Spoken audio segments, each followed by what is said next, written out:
نحمدہ ونصلی علی رسولہ الکریم، اما بعد فاعوذ باللہ من الشیطان الرجیم، بسم اللہ الرحمن الرحیم۔ قال اللہ تبارک و تعالی: وترى كل أمة جاثية كل أمة تدعى إلى كتابها اليوم تجزون ما كنتم تعملون هذا كتابنا ينطق عليكم بالحق إنا كنا نستنسخ ما كنتم تعملون۔ وقال النبي صلی اللہ علیہ وسلم: كانت بنو إسرائيل تسوسهم الأنبياء كلما هلك نبي خلفه نبي وإنه لا نبي بعدي سيكون خلفاء فيكثرون۔ وقال النبي صلی اللہ علیہ وسلم: لا تزال طائفة من أمتي قائمين على الحق لا يضرهم من خالفهم، او كما قال علیہ الصلاۃ والسلام۔ صدق اللہ مولانا العظیم وصدق رسولہ النبی الکریم۔ معزز دوستو، کتاب مقدس قرآن حکیم وہ عظیم الشان کتاب ہے جو رہتی دنیا تک انسانی مسائل کے حل کے لیے ایک کامل اور مکمل نظام حیات انسانیت کے سامنے پیش کرتی ہے۔ یہ کتاب انسانیت کے نام اللہ کا جاری کردہ آئین و دستور ہے۔ امام شاہ ولی اللہ فرماتے ہیں کہ یہ اللہ کے خطوط ہیں انسانیت کے نام۔ ہر صورت ایک نیا خط ہے۔ جیسے دنیا بھر کی حکومتیں نظم و نسق چلانے کے لیے سرکولر جاری کرتی ہیں، نظام مملکت چلانے کے لیے عوام کو ہدایات دیتی ہیں، فرامین جاری کیے جاتے ہیں، احکامات جاری کیے جاتے ہیں، ایسے ہی شہنشاہ مطلق ذات باری تعالیٰ نے انسانیت کے نام یہ فرامین جاری کیے ہیں۔ اس دنیا میں جو اللہ کے نمائندے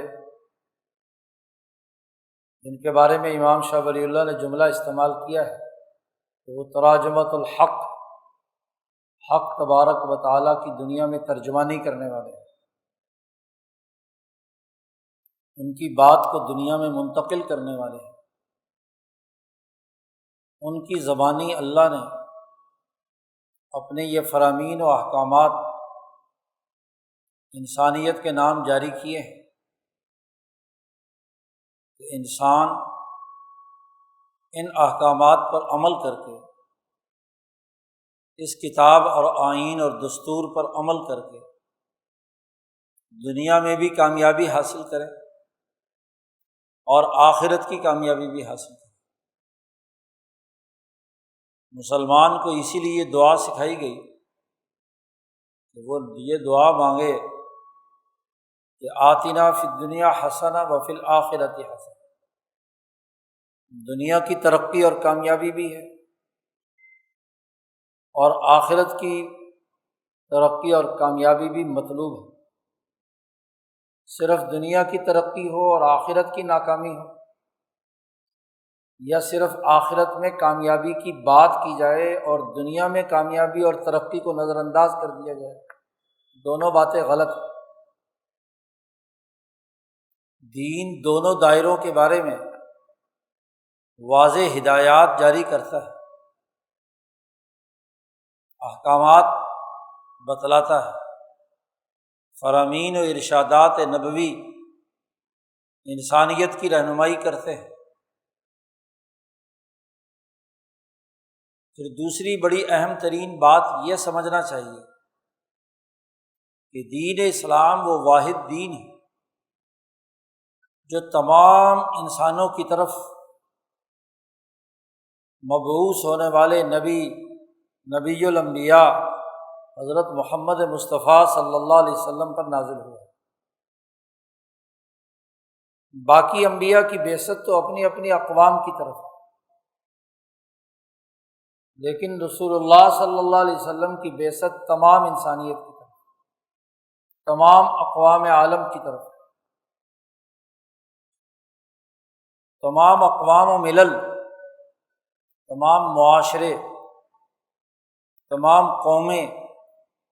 دین اسلام کی مخاطب ہیں۔ رسول اللہ صلی اللہ علیہ وسلم تمام انسانوں کی طرف مبعوث کیے گئے۔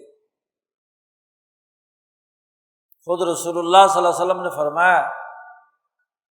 کہ مجھ سے پہلے کے انبیاء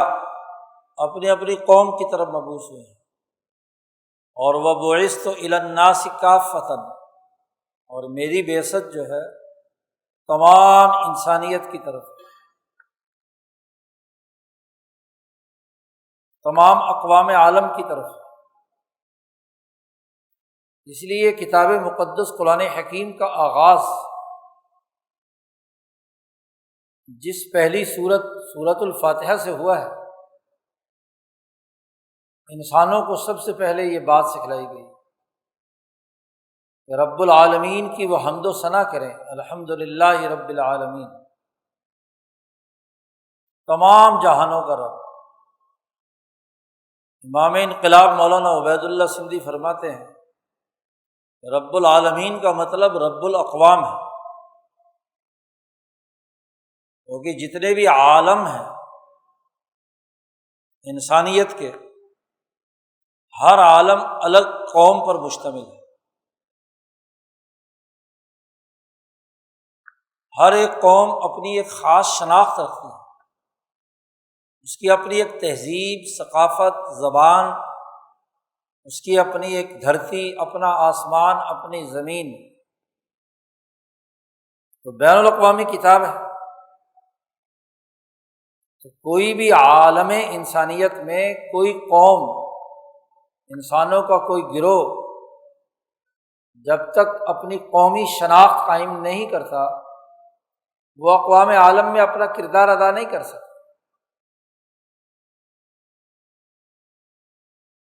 ہمیشہ جغرافیائی محل وقوع اور انسانوں کے نسلی تنوع اور انسانوں کے درمیان جو معاملات واقع ہوتے رہے ہیں، اس کی بنیاد پر اقوام وجود میں آتی رہی ہے۔ عرب و عجم ہوں، اور پھر عجم میں بہت ساری اقوام، ہندوستانی ہوں، چینی ہوں، فارسی ہوں، مشرقی اقوام میں یورپین ہوں، افریقی ہوں،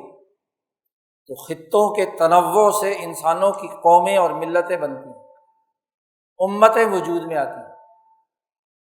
یہ اسکول آف تھاٹ ہو، افکار اور خیالات ہو۔ امام شاہ ولی اللہ کے بقول وہ ملت طبیعیین کی اساس پر بنے ہوئے نظام حیات ہوں، یا ملت نجامین کی اساس پر اقوام عالم نے اپنے اپنے مذاہب اور نظام وجود میں لائے ہوئے ہوں، یا ملت حنیفیت کی اساس پر ابراہیمی اصول اور ضابطوں پر اپنے اپنے معاشروں کی تشکیل کی ہو، اور پھر ملت حنیفیہ میں ملت یہود، ملت نصارہ اور ملت محمدیہ، ان کا تنوع ہو۔ یہ تمام تنوعات اسی سے بنی ہیں، اسی سے اقوام بنی ہیں۔ یا آج کے جدید دور میں ریاستوں کی تشکیل کی گئی، قومی ریاستوں، اقوام عالم میں لوگوں نے اپنی زبان، تہذیب، ثقافت، جغرافیے کی بنیاد پر جو آج ریاستیں تشکیل دی ہیں وہ کوئی 200 کے قریب، 193 ممالک اقوام متحدہ کے رکن، یہ اقوام عالم ہے۔ آج جن کا اجتماع بین الاقوامی سطح پر ہو رہا ہے، دنیا کے تقریباً 200 ممالک کے نمائندگان اقوام متحدہ کے پلیٹ فارم سے جمع ہیں، سربراہان مملکت خطابات کر رہے ہیں، انسانیت کو درپیش مسائل پر لفظی گفتگو بڑے شان و شوکت سے ہو رہی ہے۔ کسی زمانے میں 7 اقلیم تھے، چند ملتیں تھیں، چند اقوام تھیں،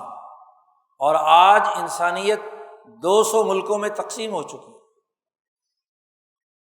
ہر جغرافیائی محل وقوع اور ریاستی حدود کا نمائندہ، صدر ہو، وزیر اعظم ہو یا کوئی اور عہدہ ہو اس کے پاس، ولی عہد ہو یا کوئی ان کا نظم و نسق چلانے والا کوئی فوجی ہو، ریاستیں وجود میں آئی ہیں، امتیں بنی ہیں۔ لیکن ایک بات طے ہے کہ قدیم زمانے سے اب تک انسانیت ایک ہے، انسانیت کے مسائل مشترکہ ہیں، اور ان مشترکہ مسائل میں ہر قوم نے انسانیت کے ان بنیادی اساسی اصولوں کو ضرور اختیار کیا ہے جو انسانیت کے ضمیر کی آواز ہے۔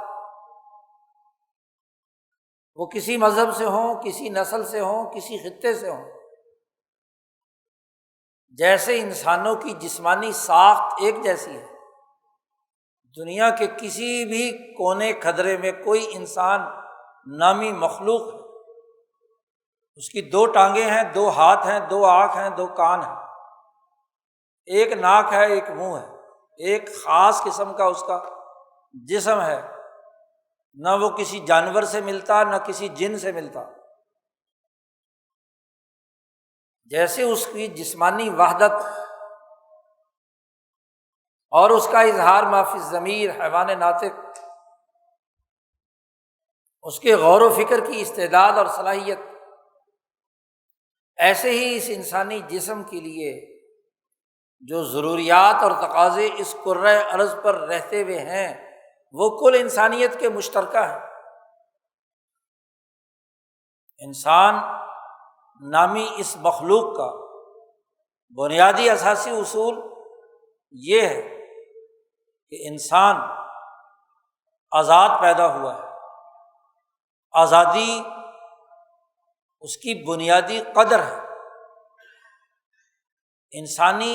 ویلیو ہے۔ ایک انسان کو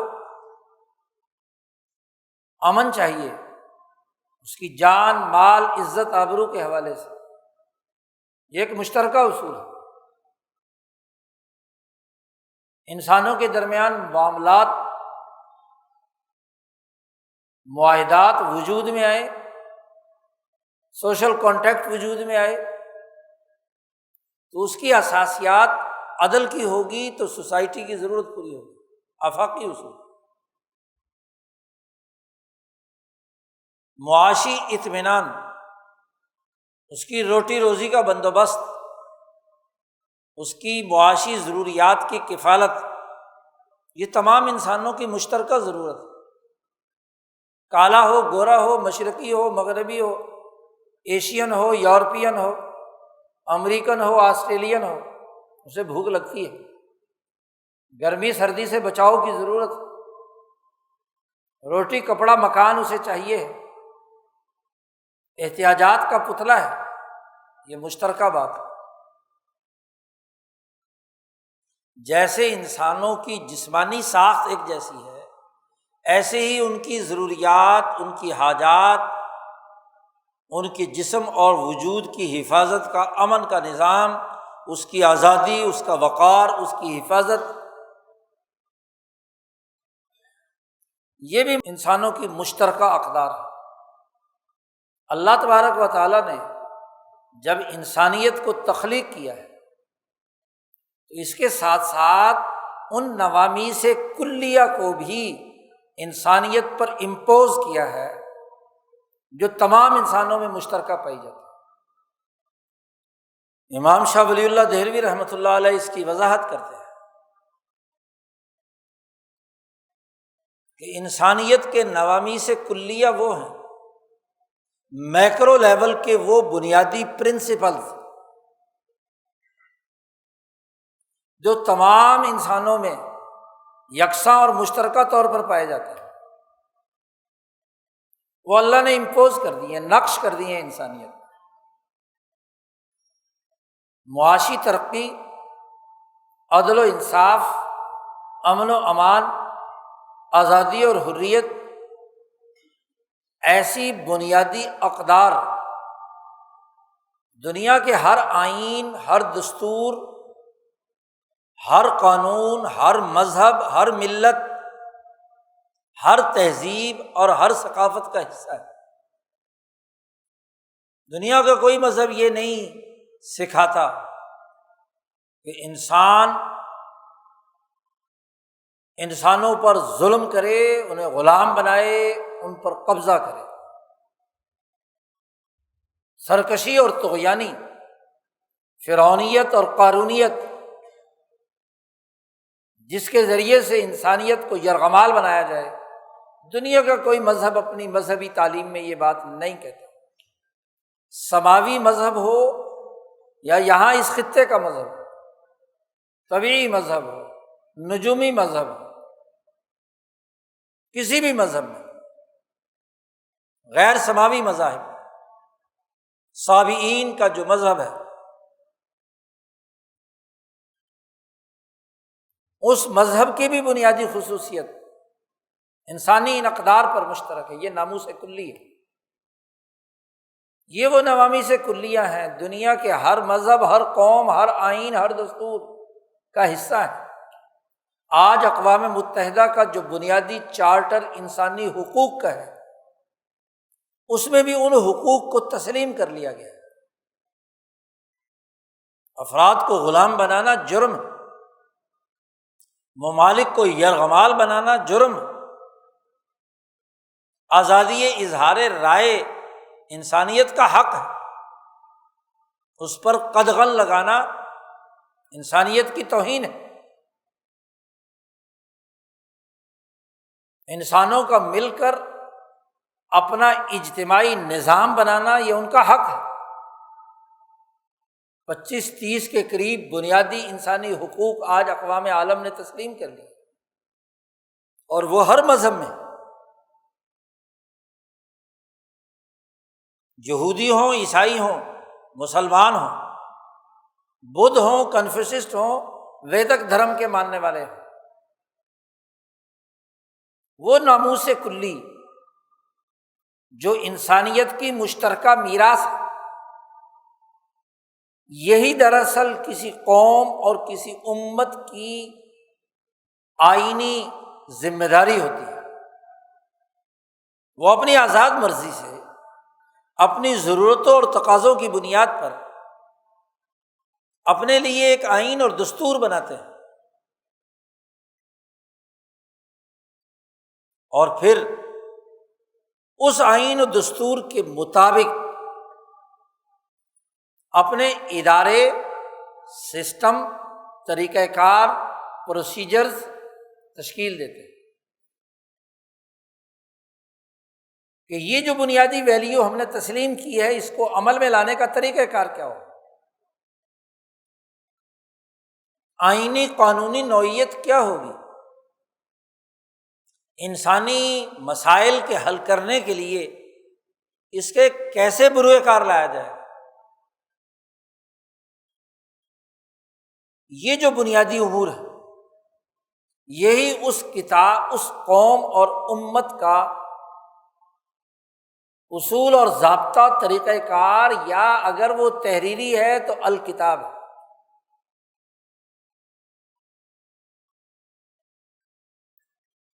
قرآن حکیم نے کہا ہے کہ یہ جو اصول کلیہ ہم نے انسانیت کے مقرر کیے ہیں، اس کی اساس پر دنیا کی ہر قوم کا احتساب ہوگا، اور دنیا میں اس احتساب کو یقینی بنانے کے تناظر میں اللہ نے وہ آیات نازل کی ہیں جو ابھی خطبے میں تلاوت کی۔ یہ سورۃ الجاثیہ کی آیات۔ امام انقلاب مولانا عبید اللہ سندھی فرماتے ہیں کہ یہ سورت بین الاقوامی انقلاب میں دنیا بھر کی اقوام کے پرانے فرسودہ دساتیر ان کے خلاف انقلاب کی علامت ہے۔ امام شاہ ولی اللہ دہلوی رحمۃ اللہ علیہ نے الفوز الکبیر میں حوامیم سبعہ پر بحث کرتے ہوئے کہا ہے، حروف مقطعات کی بحث، کہ حامیم یہ جو دو حروف مقطعات ہیں، اس کا مطلب یہ ہے کہ اللہ کا ایک ایسا نور جو اس دنیا میں روشن ہو کر یہاں کے مادی نظاموں کو توڑ کر دنیا میں وہ غالب ہوگا۔ شاہ صاحب کا جملہ ہے فاقن لنظامہم، کہ وہ اللہ کا نور ان کے سسٹم کو توڑنے والا ہو، کیونکہ جب اندھیرا چھایا ہوا ہو، ظلمتیں چھائی ہوئی ہیں، اور وہاں تیز روشنی اس اندھیری جگہ پر ہو تو سارے اندھیرے چڑھ جاتے ہیں، ٹوٹ جاتے ہیں تمام اندھیرے، تمام ظلمتیں، تمام بد امنی، تمام بد اخلاقی، تمام معاشی لوٹ کھسوٹ کی ظلمتیں، توہینیں سب ختم ہو گئی۔ فاقن لنظامہ۔ اور شاہ صاحب فرماتے ہیں کہ اس کی 7 صورتیں ہیں، حامیم پر مشتمل 7 صورتیں ہیں ایک ترتیب کے ساتھ۔ حامیم سجدہ سے لے کر حامیم احقاف تک،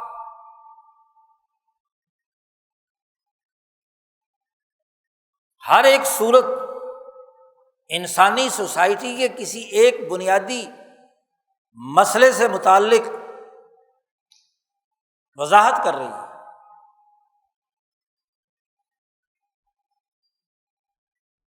یہ صورتیں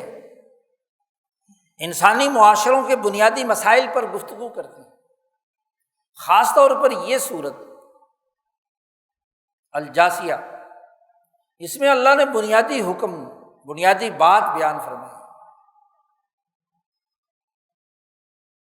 کہ ایک طرف وہ اقوام ہیں جو اپنا نظام اپنی خواہشات کی بنیاد پر چلا رہی ہیں۔ افرأیت من اتخذ الہہ ہواہ واضلہ اللہ علی علم، کیا تم نے اسے دیکھا ہے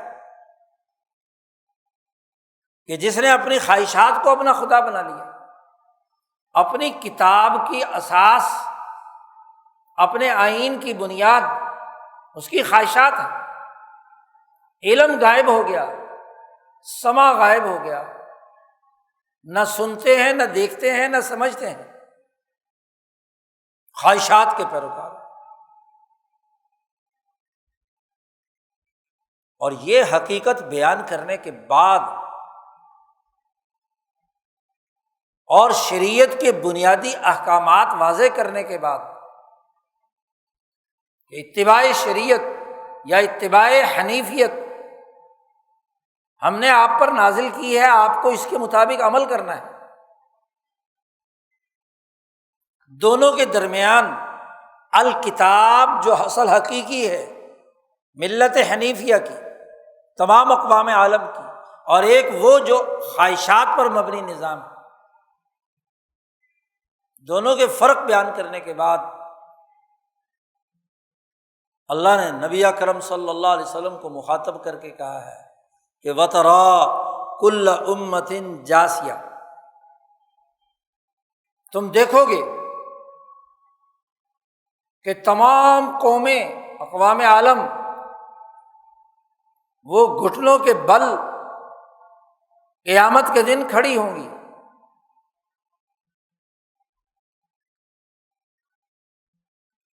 قیامت میں ان کا حال یہ ہوگا، مثلاً آج دنیا کی 8 ارب آبادی ہے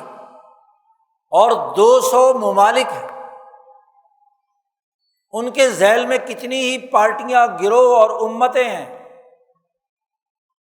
تو یہ تو آج اس دور کی 8 ارب کی آبادی ہے۔ آدم سے لے کر آخری انسان تک اربوں خربوں جو انسان وجود میں آئیں گے، سب کی سب امتیں وہاں جمع ہوں گی،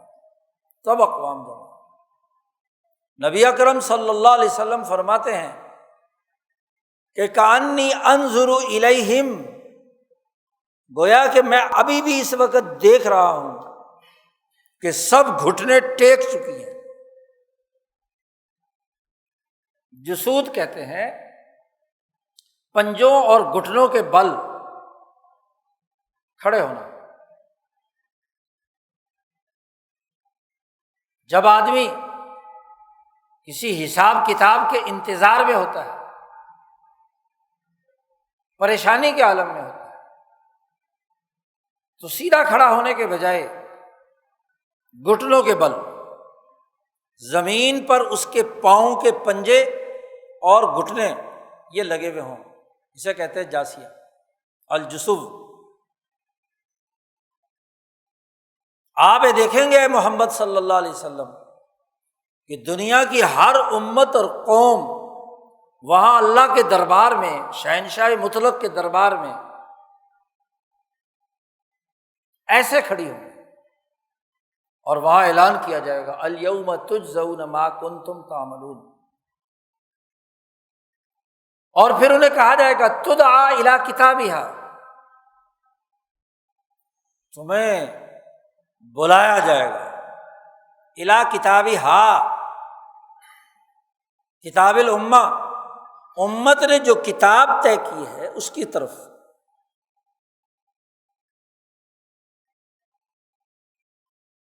کل امت تدعا الی کتابھا، اب کتاب سے مراد کیا ہے؟ مفسرین کہتے ہیں کہ دونوں معنی اور مطلب اس کے ہو سکتے کہ وہ کتاب جو فرشتوں نے نامہ اعمال کے طور پر لکھی ہے اس کتاب کی طرف، یا اس کتاب سے مراد ہر قوم اور امت کے لیے جو کتاب اللہ نے نازل کی، مثلاً یہودیوں کے لیے کتاب تورات، عیسائیوں کے لیے کتاب انجیل، محمدیوں کے لیے کتاب قرآن حکیم، اسی طرح جتنے مذاہب ہیں وہ بھی اپنی اپنی کتاب رکھتے ہیں۔ ویدک دھرم والے وید رکھتے ہیں، 4 ویدیں، بدھوں کی اپنی کتاب ہے، مجوسیوں آتش پرستوں کی اپنی اوستا ہے، یند ہے۔ تو جو کتابیں، یا آج دنیا کے اس جدید دور میں مذاہب سے ماوراء ہر ملک اور قوم نے اپنا آئین اور دستور بنایا ہے، تو وہ بھی تو اس کی کتاب ہے، کتاب آئین ہے، کتاب ہا کہا ہے، کتاب الامہ۔ بعض حضرات نے کہا ہے کہ کتاب سے مراد نامہ اعمال ہے، لیکن نامہ اعمال میں اس کو محدود کر دینا کافی نہیں ہے، کیونکہ آگے جملہ آ رہا ہے کہ ھذا کتابنا ینطق علیکم بالحق، ایک کہا ہے کتابنا اور ایک کہا ہے کتاب الامہ، دونوں کے درمیان فرق ہے، اور اس فرق کو خود قرآن حکیم نے مختلف جگہوں پر بیان کیا۔ ایک تو کہا الکتاب، ذالک الکتاب، وہ کتاب جو لازم کی گئی ہے کسی بھی قوم پر، جیسے الکتاب التورات یہودیوں پر لازم کی گئی، اللہ کی طرف سے فرض کی۔ الکتاب انجیل عیسائیوں پر لازم کی گئی، الکتاب القرآن مسلمانوں پر لازم کی گئی۔ اللہ کی طرف سے انسانیت پر لازم ہوئی، اور ایک ہے کتابنا، اللہ کہتے ہیں انا کنا نستنسخ، ہم نے اس کا نسخہ لکھا ہے، ہم نے لکھا ہے، ترتیب بنائی ہے، ہمارے یہ جو کرامن کاتبین ہیں انہوں نے لکھا ہے۔ ایک ہے کتاب اور ایک ہے تمہارے کسب کی بنیاد پر تمہارا نامہ اعمال، دونوں میں فرق ہوتا ہے۔ ملک میں ایک آئین نافذ ہو، اور ایک یہ کہ کیا اس آئین کے مطابق اس ریاست کے شہریوں اور اس کی حکومت اور اس کی عدالت نے عمل کیا ہے، تو تاریخ وہ ہوگی، لکھا وہ جائے گا جو ہوا ہے، اور یہ ہوا ہے یہ آپ کا کسب ہے، کسب عمل اسی کو کہتے ہیں۔ اور سزا یا جزا کا تعلق اس کسب کے ساتھ ہے، وفیت کل نفس ما کسبت، انسان نے جو کسب کیا ہے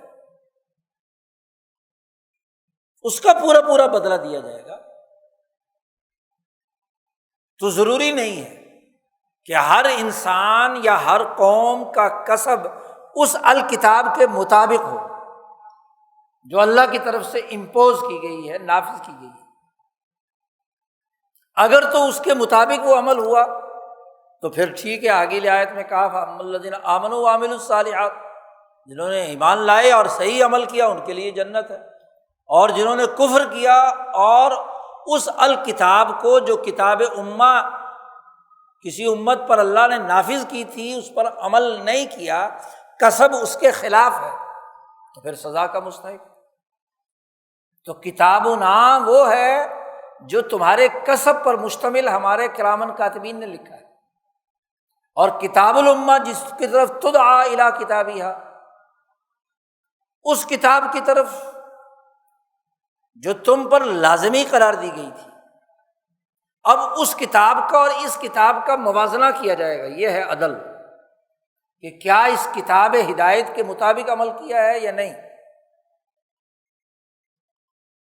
دونوں کتابیں ٹیلی کرتی ہیں کہ نہیں؟ اگر کریں گی تو کامیاب، نہ کریں گی تو ناکام۔ اب یہ صورت جب انسانیت کے لیے بین الاقوامی سطح کے اساسی اصول بیان کر رہی ہے، آپ اس کی اتباع کریں، اس صورت میں حکم دیا گیا ایک قانون کے مطابق، اور اقوام عالم کی طرف رسول اللہ صلی اللہ علیہ وسلم مبعوث ہوئے، اور ہر قوم بنیادی اساسی اصولوں پر،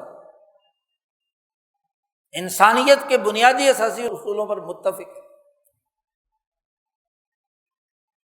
تو ان بنیادی اساسی اصولوں پر کیا انسانیت نے مشترکہ طور پر کام کیا ہے یا نہیں، یہ ہے بنیادی سوال۔ آج کے حالات کے تناظر میں ہم اس آیت کے حوالے سے ہمیں یہ شعور حاصل کرنا ہے کہ کیا ہر قوم جو اپنی ایک قومی شناخت پیدا کر چکی ہے، اپنی ریاست بنا چکی ہے، اپنی سرحدیں متعین کر چکی ہے، اپنی قوم کی سیاست، معیشت، سماجی تعلقات کو استوار کرنے کی الگ سے ایک منفرد شناخت پیدا کر چکی ہے، اور اس کی اساس پر دنیا کی ہر قوم نے اپنے اپنے آئین اور دساتیر بنا لیے۔ تو آج ایسے موقع پر جہاں اقوام عالم کے 200 سربراہان مملکت یا ان کے نمائندگان موجود ہیں، انہیں اپنے گریبان میں جھانکنا چاہیے کہ انسانیت کی جو مشترکہ اصول اور ضابطے اقوام متحدہ نے طے کیے ہیں، یا ہر ملک نے اپنے ریاستی نظم و نسق کے لیے آئین اور دساتیر اور کتاب مقرر کر لی ہے، کیا ان کا معاشرہ، ان کی قوم، بلکہ کل انسانیت اس عالمی کتاب کے مطابق وہ تمام امور پورا کر رہی ہے یا نہیں؟ اقوام متحدہ میں کہا کہ 200 کے قریب ملک ہر ایک کی آزادی، خود مختاری کی حفاظت کی جائے گی، کوئی ملک دوسرے پر چڑھائی نہیں کرے گا۔ کیا آج دنیا میں ایسا ہی ہو رہا ہے؟ کتاب امم تو یہ تھی جو تمام انسانوں کے اجتماعی ضمیر نے طے کی کہ کوئی ریاست کسی دوسری ریاست کے معاملات میں مداخلت نہیں کرے گی، انسانوں کو غلام نہیں بنائے گی، ان کی منڈیوں پر قبضہ نہیں کرے گی۔ آج دنیا کا بدمعاش ملک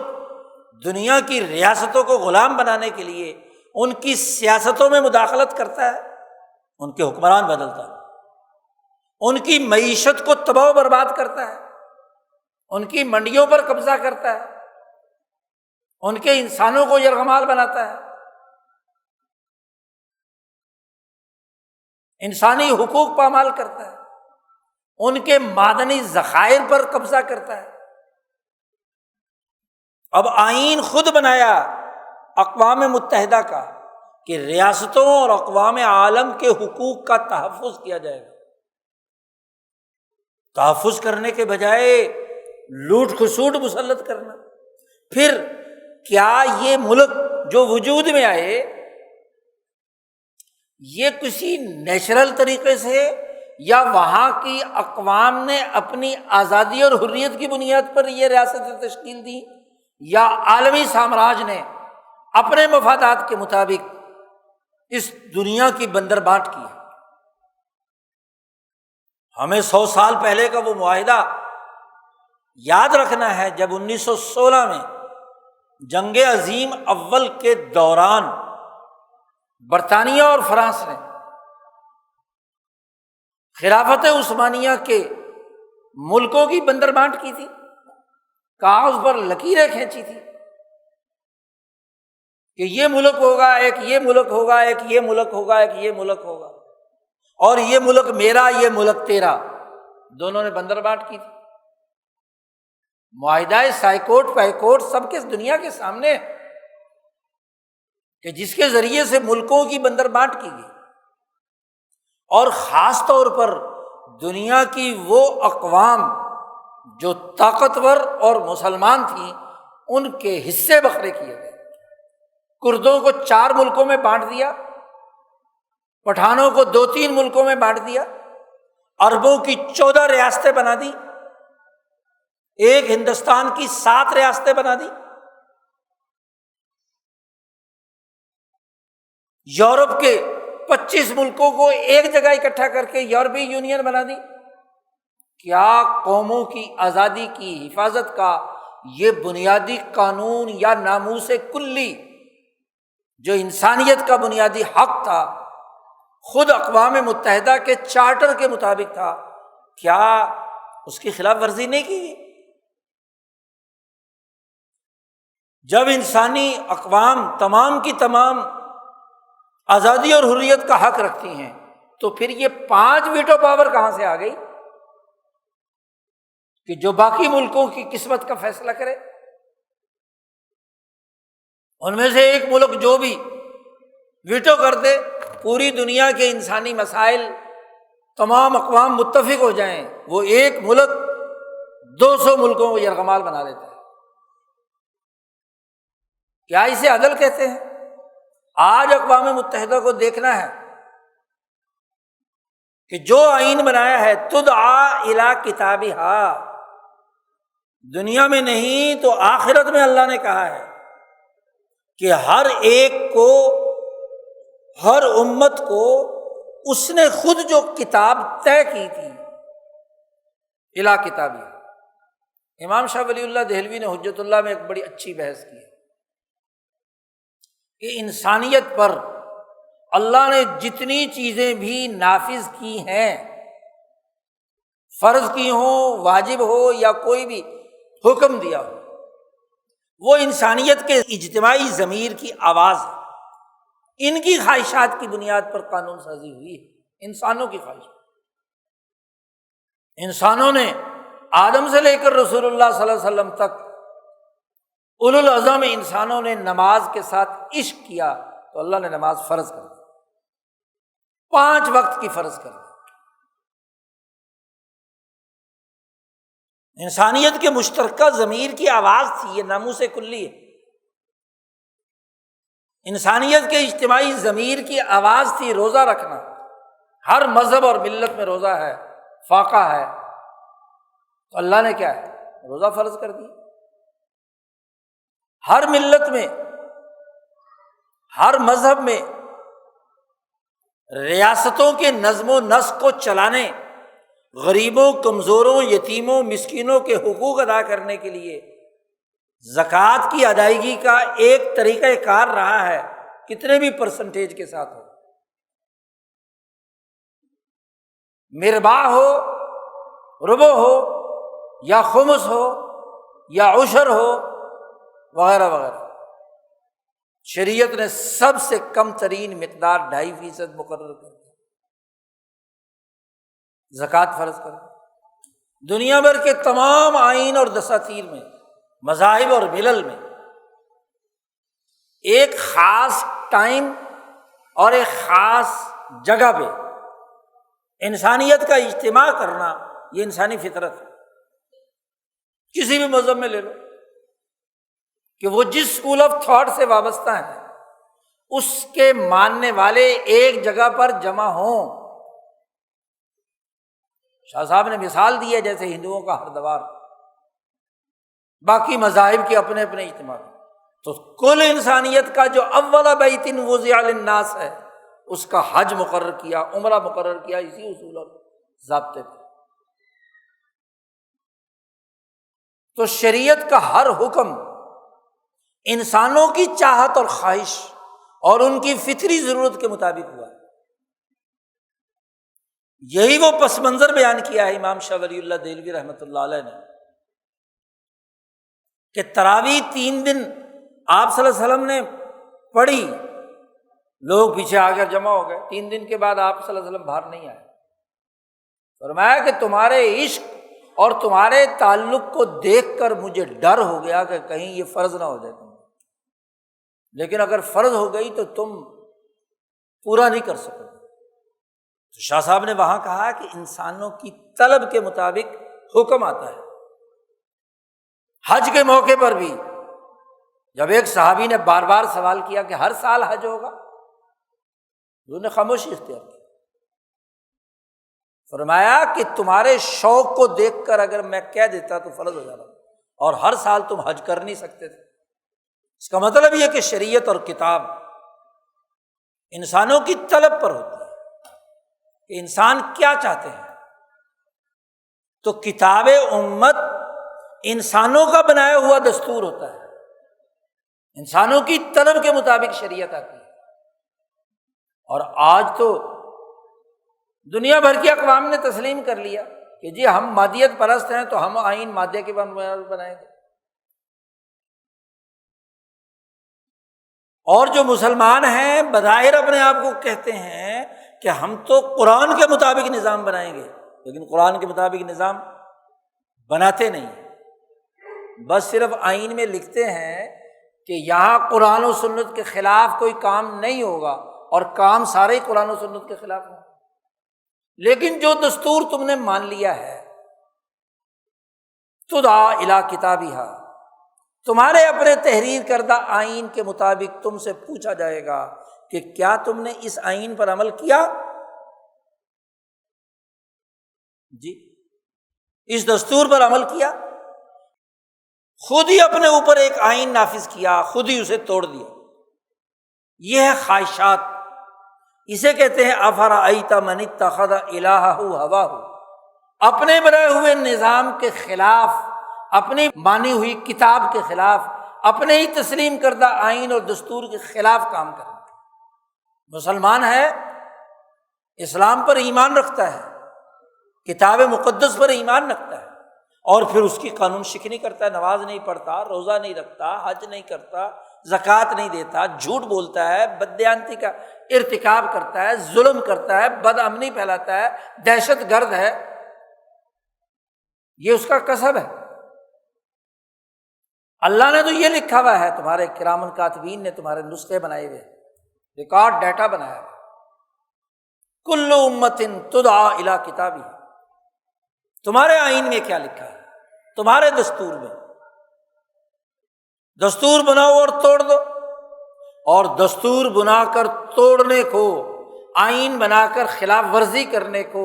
اللہ نے کہا لا تکونوا کاللتی نقضت غزلہا من بعد قوۃ انکاسا، مت بنو اس بڑھیا خرافہ کی طرح کہ جو سارا دن سوت کاٹتی ہے اور شام کو توڑ توڑ کر ختم کر دیتی ہے۔ آئین بناتے ہو توڑتے ہو، دستور بناتے ہو اس کی خلاف ورزی کرتے ہو۔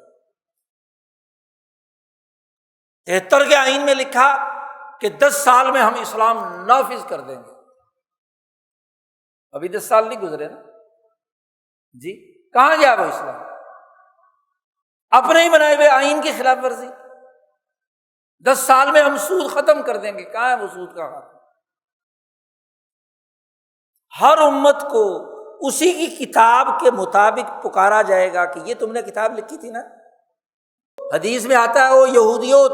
تم نے اس کتاب کو مانا تھا نا تورات کو، ذرا یہ تمہارا نامہ اعمال ہے پوری امت کا مجموعی طور پر، ایک ہے افراد کا نامہ اعمال اور ایک ہے اقوام کا نامہ اعمال۔ قرآن سورۃ البقرہ میں بنی اسرائیل بحیثیت قوم پکارتا ہے، تم نے یہ کیا، تم نے یہ کیا، تم نے یہ کیا، فرد کی تو بات ہی نہیں ہے۔ حالانکہ کوئی واقعہ موسیٰ علیہ السلام کے زمانے کا ہوتا ہے، کوئی واقعہ یوم السبت کا بعد کا ہوتا ہے، کوئی سلیمان علیہ السلام کے زمانے کا ہوتا ہے، کوئی عیسائیت کے زمانے کا ہوتا ہے، ہیں تو بنی اسرائیل۔ تو ایک امت کے جرائم ہوتے ہیں، امت کی بھی اپنی ایک قومی شناخت ہوتی ہے، ملت کی بھی اپنی ایک شناخت ہوتی ہے، قوم اور ملت کے اجتماعی گناہ ہوتے ہیں۔ آج بڑا مسئلہ یہ ہو گیا کہ انفرادی گناہوں پر تو بڑی گفتگو کی جاتی ہے لیکن اجتماعی گناہوں پر کوئی ذکر نہیں، بس انفرادی ثواب عذاب۔ حالانکہ فرد قائم ربط ملت سے ہے، تنہا کچھ نہیں، موج ہے دریا میں، بیرون دریا کچھ نہیں۔ اجتماع کیا کر رہا ہے، ملت کیا کر رہی ہے، قوم کیا کر رہی ہے، ریاست کیا کر رہی ہے، اجتماعی ادارے کیا کر رہے ہیں، تمہاری عدالت کیا کر رہی ہے، تمہاری سیاست کیا کر رہی ہے، تمہاری پارلیمنٹ کیا کر رہی ہے، تمہاری انتظامیہ ایگزیکٹو کیا کام کر رہی ہے۔ بات تو اداروں کی۔ جب اللہ نے کہا کل امت تدعی الی کتابہا، اس امت میں ملک بھی ہے، قوم بھی ہے، ریاست بھی ہے، تنظیم بھی ہے، پارٹی بھی ہے، مدرسہ بھی ہے، ادارہ بھی ہے، ہر چیز جہاں بھی افراد مل کر اپنے لیے کوئی دستور العمل بنائیں وہ سب شامل ہے۔ کل امت تدعی الی کتابہا، یہ دستور بنایا تھا تم نے مدرسے کا، ادارے کا، تنظیم کا، انجمن کا، سیاسی پارٹی کا، انتظامیہ کے نظم و نسق چلانے کا، عدالتی پروسیجر کا، ملک کے آئین اور دستور کا، بین الاقوامی طور پر لوگوں کے درمیان جو بین الاقوامی معاہدات اور ممالک کا، اقوام متحدہ کا، یہ تم نے دستور بنایا تھا نا، اس کا تم نے حلف اٹھایا تھا، اور اللہ کہتے ہیں مجھے حاضر ناظر مان کر تم نے حلف اٹھایا تھا۔ امریکی صدر بائبل پر ہاتھ رکھ کر اللہ کی کتاب مان کر کیا ہے حلف اٹھاتا ہے، امریکی جج بائبل پر ہاتھ رکھ کر حلف اٹھاتا ہے، مسلمان اللہ کو حاضر ناظر جان کر حلف اٹھاتا ہے، صدر، وزیر اعظم، چیف جسٹس اور تمام سربراہان اپنے اپنے اداروں کا۔ اللہ کو حاضر ناظر مان کر تم نے ایک آئین بنایا، دستور بنایا، ضابطہ بنایا، اس پر عمل کی نوعیت کیا ہے؟ تدعی الی کتابہا۔ تو تمہاری مانی ہوئی تسلیم کی ہوئی دستاویز یہ، اور وہذا کتابنا، یہ ہماری کتاب ہے جو ہمارے فرشتوں نے نستنسخ۔ امام انقلاب مولانا عبید اللہ سندھی فرماتے ہیں کہ جہاں بھی اللہ تبارک و تعالیٰ اپنے لیے جمع کا صیغہ استعمال کرتے ہیں، کتابنا، نستنسخ، انزلنا وغیرہ وغیرہ، اس کا مطلب یہ ہوتا ہے کہ ملائے اعلیٰ اور ملائے سافل جو اس پوری کائنات کا نظام چلانے والے فرشتے، بلکہ تمام قوتیں سورج، چاند، ستارے، طبیعتی قوانین، فلکیاتی قوانین اور ملکوتی قوانین جب وہ ایک پیج پر جمع ہو جاتے ہیں اللہ کے حکم کے مطابق، اس کو کہتے ہیں کتابنا، اس کو کہتے ہیں انزلنا، انا انزلناہ فی لیلۃ القدر۔ ورنہ اللہ تو ایک ہے، وحدہ لا شریک ہے، جمع اپنے لیے کیوں استعمال کر رہا ہے؟ اللہ کے حکم پر کائنات کی تمام قوتیں جب ایک پیج پر جمع ہو جاتی ہیں تو یہ نا ہے۔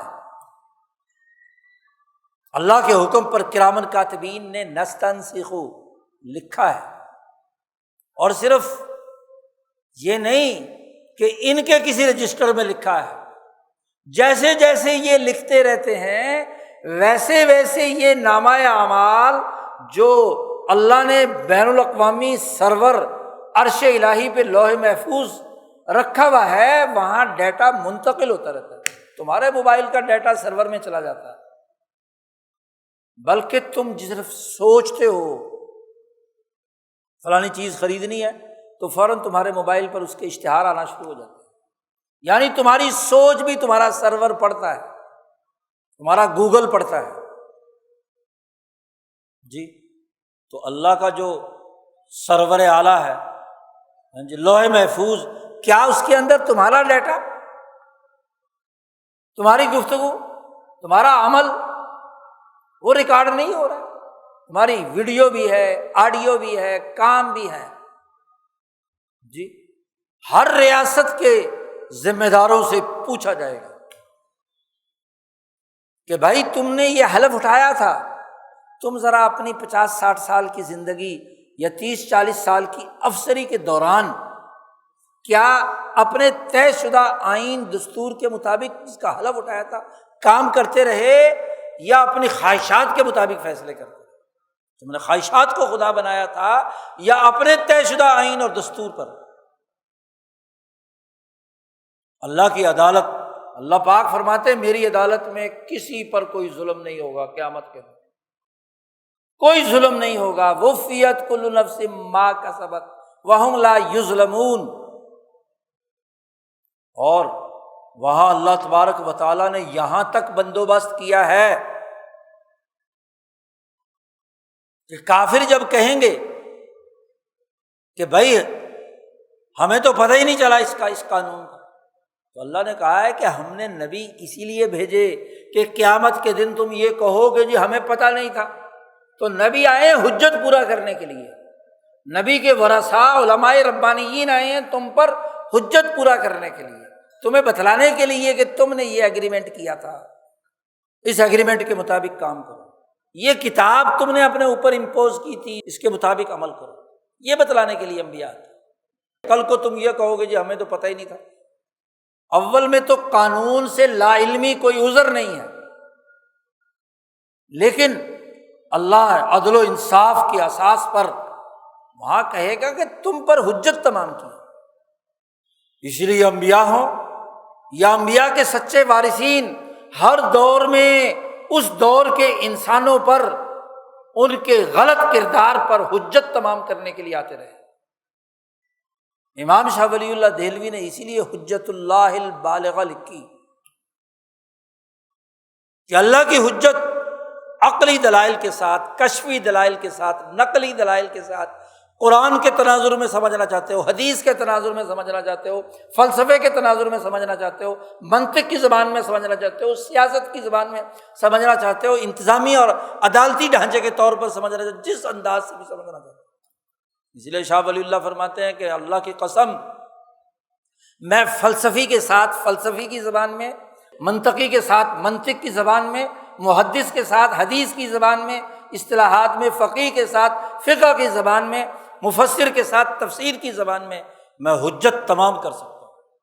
کہ یہ سسٹم ہے، دین کا یہ نظام ہے، یہ شریعت محمدیہ ہے، یہ الجادۃ القویمہ المحمدیہ ہے، یہ میں اس کو سمجھا سکتا ہوں۔ اور یہی بات امام انقلاب مولانا عبید اللہ سندھی نے فرمائی کہ کوئی آدمی ہو، یورپین ہو، ہندوستانی ہو، عرب ہو، ایرانی ہو، میں اس کو سمجھا سکتا ہوں دین کا اجتماعی نظام کہ یہ ناموس کلی ہے، یہ انسانی مسئلہ ہے۔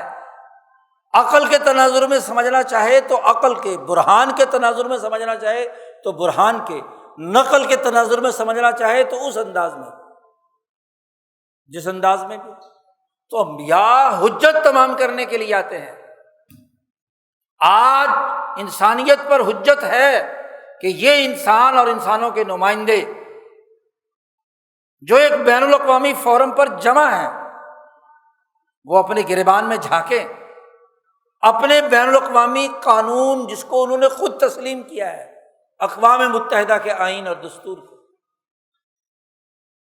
اس کے مطابق سوچیں کہ جو بنیادی اقدار اقوام متحدہ کے لیے طے کی ہیں، کیا اس کا سٹرکچر اس کے مطابق ہے؟ اس کے مطابق اقوام عالم کے حقوق محفوظ ہے؟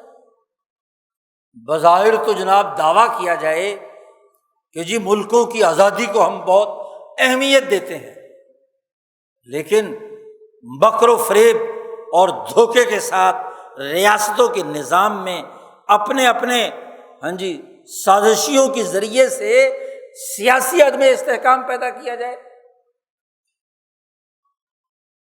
غلامی کے زمانے میں جیسے پورے بر عظیم پاک و ہند میں تھا، آج وہی پاکستان میں نہیں ہو رہا۔ حکومتیں اپنے مرضی سے بدلواتے ہیں، امریکی سامراج لیبیا میں بدلوائی، عراق میں بدلوائی، مصر میں تباہی اتاری، افغانستان میں توڑا بڑا بنایا۔ کون سا ملک ہے جہاں دنیا کی بین الاقوامی سامراجی طاغوتی قوتوں نے ریاستوں کے حقوق سلب نہیں کیے؟ یہ اقوام متحدہ کے آئین کے مطابق ہے۔ تمام انسان، آج اگر تم یہ جائزہ نہیں لوگے تو تمام انسان یاد رکھو، ہر امریکی، برطانوی، فرانسیسی، چینی اور روسی اور ان کے سربراہان ترا کل امت جاسیہ، قیامت کے دن عالمی منظرنامے میں سب گھٹنوں کے بالکل اللہ کے سامنے کھڑے ہوں۔ حدیث پاک میں آتا ہے کہ یہ حالت ہوگی کہ ابراہیم علیہ السلام جو انسانیت کے امام ہیں، وہ اس دن اللہ سے اتنے ڈر رہے ہوں گے کہ نفسی نفسی نفسی، میں تو اپنی بات کی بات کرتا ہوں، میں اس قوم کی، یہ جو میرے پیچھے اس کو مجھے نہیں پتا کیا ہونا ہے کیا نہیں۔ قومیں جائیں گی آدم کے پاس، نوح کے پاس، ابراہیم کے پاس، موسیٰ کے پاس، عیسیٰ کے پاس، تمام کہیں گے نہیں جی آج اللہ کا غضب ایسی حالت میں ہے کہ نہ اس سے پہلے غضبناک ہوا اور نہ اس کے بعد کبھی غضبناک ہوگا، میں کوئی سفارش نہیں کر سکتا۔ اور رسول اللہ صلی اللہ علیہ وسلم بھی فرماتے ہیں کہ جب انسان میرے پاس آئیں گے تو اس سے پہلے تو مجھے بھی نہیں پتا ہوگا کہ میں نے کن کلمات سے اللہ کے سامنے سفارش کرنی ہے۔ میں اللہ کے سامنے سرب سجود ہوں گا، اللہ میرے دل میں ڈالے گا، اس وقت ان کلمات سے میں سفارش کروں گا کہ اللہ تعالیٰ ان کا حساب کتاب تو شروع کرے۔ اور جب حساب کتاب شروع ہوگا تو اعلان کر دیا جائے گا کہ جو جس کتاب اور جس کی خدا کی پوجا کرتا رہا ہے، سب کے سب اپنی اپنی کتاب اور اپنی خدا جس کو مان رہا ہے، معبود مان رہا ہے، وہاں سب جمع ہو جائے۔ سب جو سورج کی پوجا کرتا ہے وہ سورج، جو چاند کی پوجا کرتا ہے وہ چاند، اور جو کسی اور پتھر کی پوجا کرتا ہے اس پتھر کے پاس۔ یہودی عزیر علیہ السلام جن کو وہ ابن اللہ کہتے تھے، عیسائی حضرت عیسیٰ علیہ السلام جن کو وہ ابن اللہ کہتے تھے، ثالث الثلاثہ کہتے تھے، وہاں جمع ہو جائیں۔ مسلمان جو نبی اکرم صلی اللہ علیہ وسلم پر ایمان لانے والے ہیں، وہ اللہ کی تجلی کے صاحب ہیں، ہر ایک اپنی اپنی جگہ پر جمع، اور پھر ہر ایک کا حساب کتاب شروع ہو گیا۔ اچھا تم نے یہ بات مانی تھی نا، اس پر عمل کیا، تدعا الی کتابھا، انصاف ہوگا نا پورا، تاکہ مجرموں کو پتہ چلے کہ ہم نے اپنے ہی بنائے ہوئے قاعدے اور ضابطے اور اپنی ہی مانی ہوئی کتاب کی کہاں کس طرح خلاف ورزی کی۔ قوموں کا نامہ اعمال آئے گا۔ امام شاہ ولی اللہ فرماتے ہیں کہ حشر کے میدان میں قوموں کا اجتماعی احتساب ہونا ہے۔ جتنے انفرادی جرائم یا گناہ ہیں ان کی سزا و جزا تو برزخ میں ہو جائے گی، حشر کے میدان میں اجتماعی احتساب ہوگا کہ تمہارا قومی، اس لیے وہاں کہا جائے گا وَامْتَازُوا الْيَوْمَ أَيُّهَا الْمُجْرِمُونَ، ہر مجرم الگ الگ ہو جائے، چور، ڈاکو، قاتل، لٹیرے، انسانیت دشمن، حساب کتاب لیا جائے، تدعا الی کتابہ، اور پھر ساتھ ہی اس قوم کا وہ نامہ اعمال، مثلاً پاکستانیوں کا نامہ اعمال 76 سال کا، وہ بھی وہاں سامنے قوم کا رکھ دیا جائے، امریکہ کا، برطانیہ کا، انڈیا کا، آسٹریلیا کا، سعودی عرب کا، کہ جی تمہارے حکمران اتنے زمانے کی تمہاری حکومت تھی، اس زمانے میں تم نے اجتماعی طور پر جو کام، جو بات کہی تھی پاکستان کا مطلب کیا، لا الہ الا اللہ، جو دھوکہ دیا تھا اسلام کے نام پر، تمہارا یہ نامہ اعمال اس کے مطابق کام کرتا ہے کہ نہیں کرتا؟ سب کے نامہ اعمال کا، بخاری کی روایت ہے بڑی تفصیلی جی، رسول اللہ صلی اللہ علیہ وسلم نے فرمایا کہ جب وہ عیسیٰ کے پاس جمع ہوں گے تو اللہ میاں کہے گا کہ عیسیٰ علیہ السلام نہ تم میں سے نہ تم عیسیٰ کے ساتھ، تم تو سارے فراڈ کر رہے ہو، تم نے تو اپنی خواہشات کو خدا بنا لیا تھا۔ یہودی کہیں گے ہم تو عزیر کو مانتے تھے، عزیر کے ساتھ تمہارا کوئی تعلق نہیں،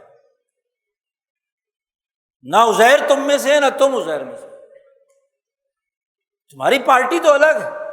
تم نے تو جس کتاب کو مانا اس کی خلاف ورزی کی تھی۔ اور پھر عیسیٰ سے بھی پوچھا جائے گا، عزیر سے بھی پوچھا جائے گا، انبیاء سے پوچھا جائے گا، نوح علیہ السلام سے پوچھا جائے گا، احادیث موجود ہے قرآن کی، ہاں جی آیات موجود ہیں، عیسیٰ علیہ السلام سے پوچھا جائے گا انت قلت للناس، کیا تو نے کہا تھا کہ مجھے اور میری ماں کو خدا بناؤ، الہین من دون اللہ؟ اللہ میاں میں کیسے کہہ سکتا ہوں، حق کے خلاف میں کیسے بات کہہ سکتا ہوں؟ تو پورا مکالمہ ہے عیسیٰ علیہ السلام کا اور اللہ تبارک و تعالیٰ۔ نوح علیہ السلام سے اللہ میاں پوچھے گا آ جاؤ بھائی تمہاری یہ قوم ہے، قوم نوح، کیا نوح تم نے تبلیغ کی تھی انہیں؟ نوح علیہ السلام کہیں گے ہاں جی کی تھی۔ امت سے پوچھیں گے کہ بھائی نوح نے تمہیں کوئی تبلیغ کی؟ نہیں جی سوال ہی نہیں پیدا ہوتا، نوح نے تو کچھ بات ہی نہیں، ہمیں بات نہیں بتلائی، کچھ بھی کوئی تبلیغ نہیں کی۔ تو اللہ میاں نوح علیہ السلام سے پوچھیں گے کہ بھائی یہ تو ساری قوم انکار کر رہی ہے،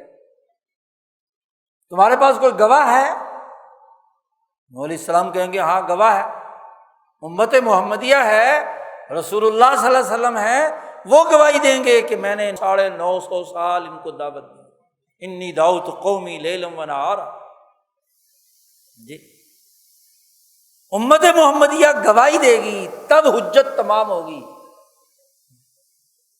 تو ہر ایک سے جب پوچھا جائے گا، جب نوح سے اللہ میاں پوچھیں گے، عیسیٰ سے پوچھیں گے، تمام انبیاء سے پوچھیں گے، تو باقی انسانوں سے نہیں پوچھا جائے گا، امریکیوں سے، روسیوں سے، چینیوں سے، ہندوستانیوں سے، پاکستانیوں سے، سب سے پوچھا جائے گا۔ تمہاری کتاب اور جس کتاب پر تم ایمان لائے ہو، کتاب الامہ اور کتابنا، دونوں کا ٹیلی کر کے الیوم تجزون ما کنتم تعملون، جو تم نے عمل کیا ہوگا اس کے مطابق تمہیں بدلہ دیا جائے، کیونکہ ڈیٹا ہم نے وہی لکھا ہے، انا کنا نستنسخ ما کنتم تعملون، جو تم عمل کرتے رہے ہو وہی ہم نے نقل کیا ہے، ہم نے اپنی طرف سے کوئی اس میں کمی زیادتی تو نہیں کی، کیونکہ تمہاری آڈیو بھی ہے، تمہاری ویڈیو بھی ہے، تمہاری گفتگو بھی ہے، ہر طرح کی چیزیں ریکارڈ میں ہیں، تمہارے بازوؤں نے کیا حرکت کی، تمہاری ٹانگوں نے کیا حرکت کی، تمہارے دماغ نے کون سے ارادے باندھے، تمہارے قلب کے اندر کون سی کیفیت پیدا ہوئی، سب چیزیں ریکارڈ میں، مکمل ریکارڈ، نستنسخ ما کنتم تعملون، اس کے مطابق الیوم تجزون، اور وہ الیوم آنے والا ہے۔ مولانا سندھی کہتے ہیں ایک تو الیوم وہ تھا جو دنیا میں کیسر و کسریٰ کو شکست دے کر صحابہ جیسے اولو العزم جماعتوں نے کیسر و کسریٰ کو شکست دے کر ان کی قوموں کو کٹہرے میں کھڑا کیا، ان کا احتساب کیا، ان کے ظلم کا خاتمہ کیا، ان کا محاسبہ کیا، بین الاقوامی انقلاب دنیا بھر میں پھیل کر۔ یہ بھی تو الیوم ہے، اور ایک الیوم وہ ہے جو آخرت کے اندر بطشۃ الکبریٰ، اور اس پر بڑے دلائل دیے ہیں مولانا سندھی رحمۃ اللہ علیہ۔ خود سورۃ القمر میں اللہ نے کہا ہے، مکی صورت حال، بل الساعۃ موعدہم والساعۃ ادھیٰ وامر۔ اس سے پہلے اللہ نے کہا سیہزم الجمع ویولون الدبر، ان قریب یہ ابو جہل کی جماعت شکست کھائے گی۔ اور یہ تو الساعہ ایک ہے، اور ایک والساعۃ ادھیٰ وامر، ایک اور الساعہ بھی ہے قیامت کی، جو زیادہ کڑوی اور زیادہ تلخ، عطف مغایرت پر دلالت کرتا ہے۔ پہلی الساعہ وہ قیامت تھی جو بدر میں ابو جہل جیسے مکے کی ریاست پر ٹوٹی، کہ اس کی کمر توڑ کر رکھ دی، 70 قتل کر دیے، 70 گرفتار کر دیے۔ الساعۃ والساعۃ ادھیٰ وامر، تو دو الساعہ ہیں، خالی ایک ہی قیامت تو نہیں ہے۔ ایک قیامت دنیا میں ہے کہ نبی اکرم صلی اللہ علیہ وسلم کی انقلابی جماعت نے ایسی سامراجی قوتوں کے خلاف الساعہ قیامت برپا کی ہے۔ آپ صلی اللہ علیہ وسلم بھی، اور پھر رسول اللہ صلی اللہ علیہ وسلم نے فرمایا کہ عیسیٰ ابن مریم آخر میں نازل ہوں گے، اور وہ بھی ایسی بین الاقوامی حکومت قائم کریں گے کہ یملأ الارض قسطا وعدلا، کہ پوری سرزمین بھر جائے گی عدل اور انصاف سے۔ پورا یورپ، پورا امریکہ، پورا آسٹریلیا، جہاں جہاں انسان بستا ہے، یملأ الارض عدلا، وہاں قیامت برپا،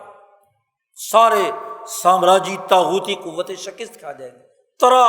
کل امت جاسیہ، اے محمد صلی اللہ علیہ وسلم آپ دیکھیں گے ساری امت گھٹنوں کے بل کھڑی ہو۔ یہ دنیا میں ہے الیوم، اور ایک الیوم وہ ہے کوئی دنیا میں کسی وجہ سے احتساب سے بچ گیا کچھ زمانوں میں اور کچھ خطوں میں، تو اس کا پورا پورا حساب کتاب قیامت کے اس دن میں ہوگا۔ تو لوگوں کی نامہ اعمال ان کے مانے میں آئین اور دستور کے ساتھ اس کا موازنہ کیا جائے، یہ وہ بنیادی اساسی اصول ہے۔ اسی کے تناظر میں قوموں کو، ریاستوں کو، کسی آئین کو ماننے والوں پر لازم ہے کہ وہ اپنا احتساب اور محاسبہ کریں، اور جو انبیاء کے وارثین ہیں ان پر پابندی ہے کہ وہ انبیاء کی وراثت کے تناظر میں اپنے اپنے دور اور اپنے اپنی قوموں پر جو لوگ ظالم ہیں ان تک یہ پیغام حجت کے طور پر پہنچا دے۔ شاہ صاحب نے حجت تمام کی، سید احمد شہید نے حجت تمام کی، شاہ عبدالعزیز، شاہ اسماعیل شہید، اسی طریقے سے حاجی امداد اللہ مہاجر بکی، حضرت نانوتوی، حضرت گنگوئی 1857 کی جنگ آزادی، شیخ الہند مولانا محمود حسن، امام انقلاب مولانا عبید اللہ سندھی، شیخ الاسلام مولانا سید حسین مدنی، قطب عالم شاہ عبد الرحیم رائے پوری، شاہ عبد القادر رائے پوری مشائخ، اور اس پاکستان میں یہ حجت تمام کی ہے پچھلے 50 سال میں شاہ سعید احمد رائے پوری، حضرت لاہوری نے، جی عطا اللہ شاہ بخاری نے، اس خطے کے حریت پسند علماء نے حجت تمام کی۔ نہیں مانتے تو وہ سزا بھگتنی پڑے گی، اس دنیا میں ہو یا آخرت میں ہو۔ دین اسلام ایک مستقل نظام رکھتا ہے، اور خاص طور پر وہ ریاست جو اسلام کا دھوکہ دے کر بنائی گئی، نعرہ اسلام کا لگایا گیا، نظام اس سے بھی بدتر، جی جس قوم سے علیحدہ کر کے لائے اس قوم نے اپنا نظام ترقی کر کے کہیں سے کہیں پہنچا دیا، جی اور جو اسلام کے نام پر ملک بنایا گیا تھا وہ قتل و غارت گری کا اڈا بنا دیا۔ 1947 میں ملک بننے کے بعد اگلے 3 مہینوں میں 20 لاکھ انسان قتل کروائے دونوں ملکوں۔ افغان فساد میں 20 لاکھ انسان قتل کروائے، کشمیر میں قتل کروائے، اور روز جو قتل ہوتے ہیں، کہاں ہے امن، کہاں ہے آزادی، کہاں ہے حریت، کہاں ہے عدل؟ خواہشات نے ڈیرا ڈال رکھا، خود ہی آئین بناتے ہیں، خود ہی توڑتے ہیں، خود ہی دستور بناتے ہیں، اسی کو ختم کر دیتے ہیں۔ آئین بنایا، 10 سال آئین ہی نہیں بننے دیا کہ الکتاب کوئی نافذ نہ ہو۔ گورنر جنرل صاحب چلتے رہے، برطانیہ کے ایجنٹ، 10 سال تک آئین بنایا، تو اگلا 20-25 دن کے بعد عامر مطلق آیا، اس نے بوٹ کے نیچے رونتے ہوئے، قدرت اللہ شہاب کہتا ہے ایوب خان نے بوٹ وار کر کہا کہ یہ آئین میرے راستے میں رکاوٹ بنے گا، میری خواہشات کے راستے میں رکاوٹ نہیں بنتا۔ بھٹو نے آئین بنایا، خود اس کی خلاف ورزی کی، 7 ترامیم اپنی خواہشات کے مطابق کی۔ ضیاء نے آئین توڑا، اپنی خواہشات کو خدا بنا لیا، نظام بنا دیا، اور اس وقت سے کھلواڑ چل رہا ہے، کبھی ایک پارٹی، کبھی دوسری پارٹی، کبھی تیسری پارٹی، کبھی چوتھی پارٹی، آئین کو مرضی کے مطابق ادھر موڑ لیا، ادھر موڑ لیا۔ اللہ میاں یہ پورا نامہ اعمال ڈیٹا ریکارڈ ہو رہا ہے، اور تمہارے مورخ تو جھوٹی تاریخ لکھیں گے، کسی کو مرد مومن مرد حق بنائیں گے، کسی کو اسلام کا علمبردار بنائیں گے، کسی کو جناب والا ترقی کا نمائندہ قرار دیں گے۔ اللہ میاں کے یہ جو کرامن کاتبین اور اس ریاست پر، پاکستان پر جو بڑے بڑے فرشتے تمہارا اجتماعی اور ملکی ڈیٹا لکھ رہے ہیں، ان کے ڈیٹے میں کوئی کمی قطعی نہیں ہو سکتی، وہ بالکل ٹھیک ہو۔ کیا کیا، کس نیت سے کیا، کس نے کروایا، کون سا عالمی طاغوتی ملک کا سفیر تھا جو تمہیں ڈکٹیٹن دیتا تھا، تمہیں حکم دیتا تھا، اور تم اس کے مطابق ڈوڈگی کے مطابق ناچتے تھے؟ پورا ڈیٹا۔ خدا سے ڈرو، اجتماعی توبہ کرو، جرائم سے، مظالم سے، انسان دشمنی سے، جھگڑے اور لڑائیوں سے، انسانیت کے جن بنیادی حقوق کو تم تسلیم کرتے ہو اس کے مطابق نظام بھی تو بناؤ، اس کے مطابق ممالک کی تشکیل بھی تو کرو، ورنہ یاد رکھو یہ دنیا فانی ہے، کتنے دن زندہ رہیں؟ یہ امریکی صدر سارے کے سارے مر گئے کہ نہیں؟ آئین بنانے والے مر کھپ گئے، پاکستان کا نظام چلانے والے سارے صدور اور وزیر اعظم مر کھپ کے اللہ کے پاس پہنچ چکے، تم نے بھی جانا ہے، پورے اجتماع نے جانا ہے، تمہارے آباء و اجداد چلے گئے تو تم کو زندہ رہو گے، تمہیں بھی جانا ہے وہاں۔ الیوم تجزا، بدلہ دیا جائے گا تمہارے لیے جو تم نے کمایا ہے، تمہارے اعمال۔ توبہ کا وقت، اللہ پاک نے فرمایا توبو الی اللہ جمیعا ایھا المؤمنون، توبہ کرو اے ایمان لانے والوں۔ پھر جب حشر کے میدان میں وہ سارے جنہوں نے بھی اللہ کے ساتھ کسی کو شریک ٹھہرایا ہے، سب جہنم وہیں سے انہیں اچک لے گی، وہ جہنم جو اعدت للکافرین، جو کافروں کے لیے تیار کی گئی، وہ ان تمام کو اچک لے گی۔ اب خالی میدان حشر میں صرف مسلمان رہ جائیں۔ اب ان سے اللہ میاں کہے گا، ایک تجلی ڈالے گا کہ تمہارا رب کون ہے؟ کہتے جی اللہ ہمارا رب۔ جتنے منافقین ہیں وہ پہچاننے سے انکار کر دیں گے، کیونکہ منافقوں نے بھی جو نفاق کیا ہے وہ خواہشات کی بنیاد پر کیا ہے، انہوں نے بھی خواہش کو اپنا خدا بنایا ہوا تھا۔ مفسرین لکھتے ہیں اللہ میاں کہے گا سب سجدہ کرو مجھے، جو پکا مومن ہوگا فوراً سجدے میں چلا جائے گا، اور جتنے منافقین ہیں ان کی کمر اکڑ جائے گی، کوشش بھی کریں گے سجدہ کرنے کی تو نہیں کر پائیں گے جی، کھڑے رہیں گے۔ تم اللہ کو مانتے تھے تو آج اللہ کے سامنے سجدہ ریز ہو، بتاؤ اس کا مطلب یہ کہ تمہارا کام منافقت پر مبنی تھا نا۔ لگتا تو یہ ہے کہ تمہاری تو سب کی کمریں کھڑی رہیں، کیونکہ تم نے کبھی اللہ کے سامنے سجدہ ریز ہونے کا کام ہی نہیں کیا بھائی، اس کی احکامات کی خلاف ورزی کی، دھوکہ دیا، فراڈ کیا، نام کا مسلمان۔ اللہ میاں کہے گا چلو بھائی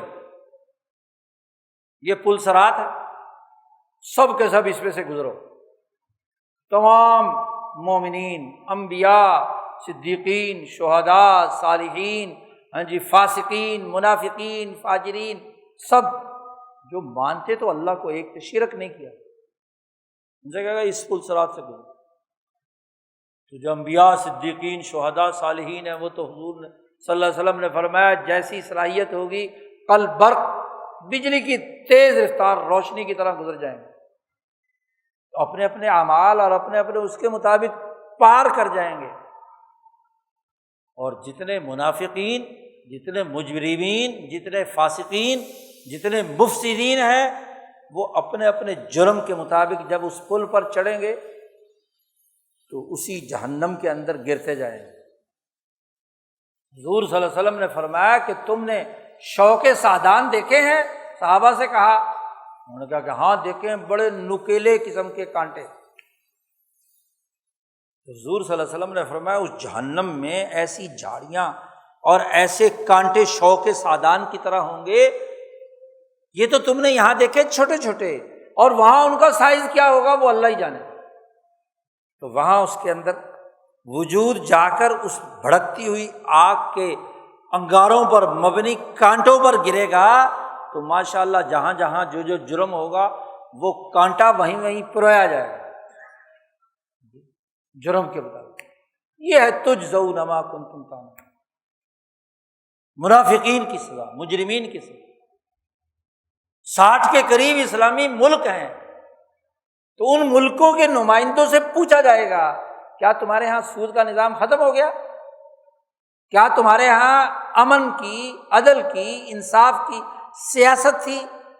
تمہارے فیصلے انصاف پر مبنی تھے، انسانی حقوق کی ادائیگی پر تھے، یا تم کسی طاغوتی ملک کے ایجنٹ بن کر کردار ادا کرتے رہے؟ سودی نظام قائم کیا رکھا، لوٹ کھسوٹ کا نظام بنا، رشوت خوری کا نظام بنایا رکھا، فساد مچایا، اعلی کار رہے امریکی سامراج کے ہر جگہ پر۔ سوچنے کا وقت، یہ آیات ہمیں شعور دے رہی ہیں، بات سمجھا رہی ہیں،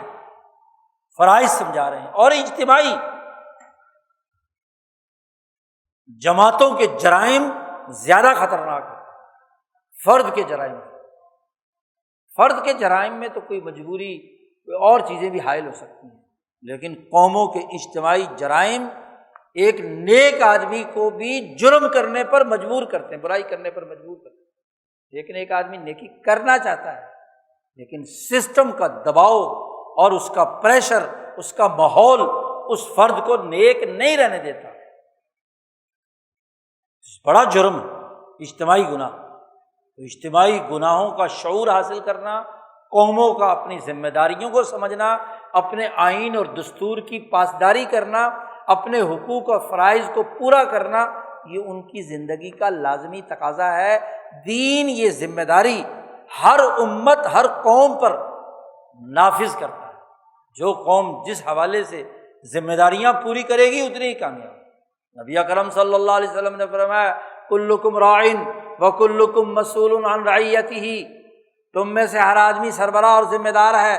اور ہر ایک سے پوچھا جائے گا اس کے ذمہ داریوں کے ماتحت جو لوگ۔ حتی المرأۃ راعیۃ فی بیت زوجہا، حتیٰ کہ خاتون خانہ بھی اپنے خامن کے گھر کی سربراہ ہے، وہی مسئولۃ عنہا، اس سے بھی پوچھا جائے گا، سوال کیا جائے گا، احتساب کیا جائے گا اس کے گھر کا ڈیٹا کہ کیا کردار ادا کیا۔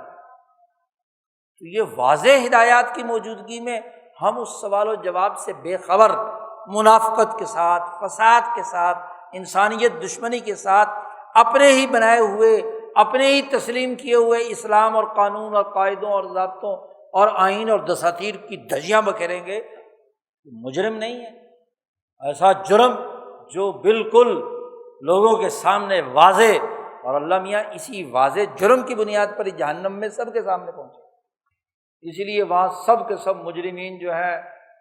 وَلَوْ تَرَىٰ إِذِ الْمُجْرِمُونَ نَاكِسُو رُؤُوسِهِمْ، سر جھکائے ہوئے اللہ کے سامنے کھڑے ہیں، ہاں جی واقعی حجت تمام ہو گئی، واقعی یہ جرم ہم سے ہوا ہے، بس ذرا ہمیں کوشش کرو کہ واپس بھیج دو، ہم دوبارہ جرم۔ اللہ نے کہا یہ جھوٹی باتیں ہیں، یہ واپس جائیں گے تو پھر یہی حرکت کریں گے، واپس جانے کی بات نہیں، اب تو کیا ہے آگے کی بات ہے۔ جو پانی بہہ گیا کسی پل کے نیچے سے دوبارہ اوپر نہیں چڑھ سکتا، اسے تو گزر گیا، بس جو وقت گزر گیا گزر گیا۔ اس لیے آج دین کو سمجھنا، شعور پیدا کرنا اور قومی اور اجتماعی ذمہ داریوں کو سمجھنا، بین الاقوامی ذمہ داریوں کو سمجھنا ہر مسلمان جماعت، ملک، قوم اور ریاست کی ذمہ داری ہے۔ اللہ تعالی ہمیں سمجھنے اور عمل کرنے کی توفیق عطا فرمائے۔ وآخر دعوانا الحمد للہ رب العالمین۔